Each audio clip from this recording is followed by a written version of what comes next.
ভাঙড়ের তৃণমূল নেতা কাইজার আহমেদের দলীয় কার্যালয়ে তাণ্ডব, ভাঙচুর চেয়ার টেবিল। তৃণমূল নেতার দলীয় কার্যালয়ে ভাঙচুরের অভিযোগ উঠেছে দলের অপর গোষ্ঠী শওকত মোল্লার অনুগামীদের বিরুদ্ধে। আতঙ্কে আছি, আমার একটা যা মারা গিয়েছে ডেঙ্গু জ্বরে, সেটা নিয়ে আমরা একটা আতঙ্কে আছি। আর রাত 1:05 আমাদের বাড়িতে বোম মেরে দিয়েছে। এখন আমরা জেগে আছি। কারা কারা মারলো বোম? টিএমসিরা মেরেছে। কেন মারলো আপনার বাড়িতে? টিএমসিরা আমাদের উপরে শত্রু।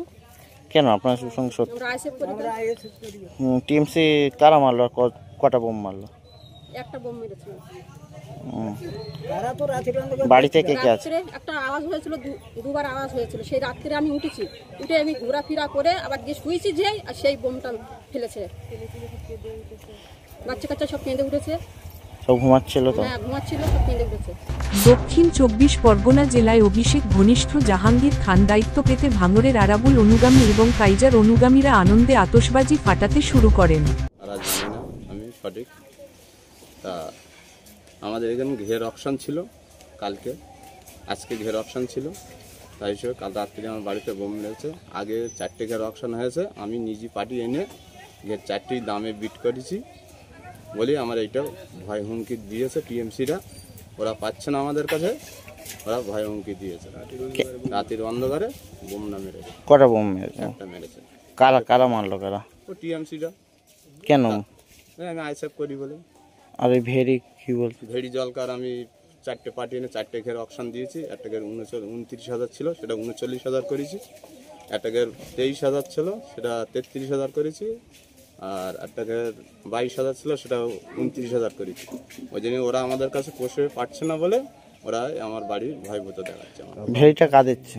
ভেড়িটা জনগণের, টিএমসির আগে দেখভাল করতো, সেটা আমরা আর ওদের হতে দিচ্ছি না।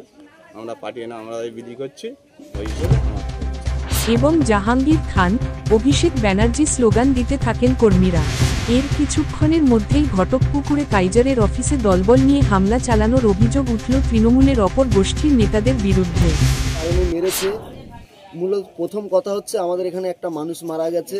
তার এই গত 2-3 দিন আগে একটা মানুষ মারা গেছে, সেই নিয়ে মানুষ একটা এমনি আতঙ্ক ভীত সন্ত্রস্ত হয়ে আছে। কারণ একটা মানুষ মারা যাওয়া কতটা দুঃখের বিষয় সেটা আপনারা জানেন। তো তারপরেও এই যে বোম মেরেছে তৃণমূল আশ্রিত দুষ্কৃতী বাহিনী যারা বোম মেরেছে, তা এরা যে কারণে বোম মেরেছে বিশেষত কারণ হচ্ছে ভেড়ি অকশন নিয়ে বোমা মেরেছে। কারণ এদের যোগ্যতা নেই মানুষকে যোগ্য দাম যোগ্য জিনিসটাকে পাইয়ে দেওয়ার। যখন আইএসএফ তথা এই চণ্ডীহাটের জনসাধারণ মানুষ যখন ঘেরের ন্যায্য দাম পাওয়ার জন্য, ঘেরের ন্যায্য দাম দেওয়ার জন্য যখন বিভিন্ন জায়গা থেকে বিভিন্ন এলাকা থেকে নতুন পার্টি নিয়ে আসছে, ঘেরের পার্টি নিয়ে আসছে, এবং ঘেরের যে মূল্য বৃদ্ধি হচ্ছে, লিজের খাজনার হার বৃদ্ধি হচ্ছে, তা সেটা ওদের পছন্দ হচ্ছে না। কারণ ওরা লিজ চেপে রাখবে, পকেটে 2 লাখ 1 লাখ 5 লাখ আসবে, তবেই ওদের ভালো হবে। কারণ ওরা কাটমানিতে ওদের মানে পেশা, ওদের জন্মগত রোগ হয়ে গেছে কাটমানি। এখন সেই কাটমানি পাচ্ছে। তারা এই টিএমসি। নাম আমাদের গ্রামে মহাসিন মোল্লা আছে, প্রাক্তন প্রধান। আরও নুরুল্লাহ বলে একজন আছে, সাবির বলে একজন আছে, যে দালালি করে, সবসময় মূলত দালালিতেই ব্যস্ত থাকে। কত আতঙ্কে আছে? আমরা কোনো আতঙ্কে নেই, আমরা দেশের আইন গণতন্ত্রকে মান্যতা দিয়ে চলি বলে আমরা ঠান্ডা আছি। এমন জায়গায় মারবো দেখাতে পারবে না। কি নাম?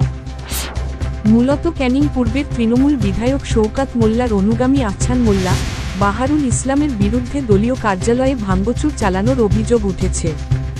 এই ঘটনায় ভাঙড়ে আবারও সামনে চলে এসেছে তৃণমূলের গোষ্ঠী কোন্দল। মৃন্ময় নস্করের রিপোর্ট, জেলার বার্তা।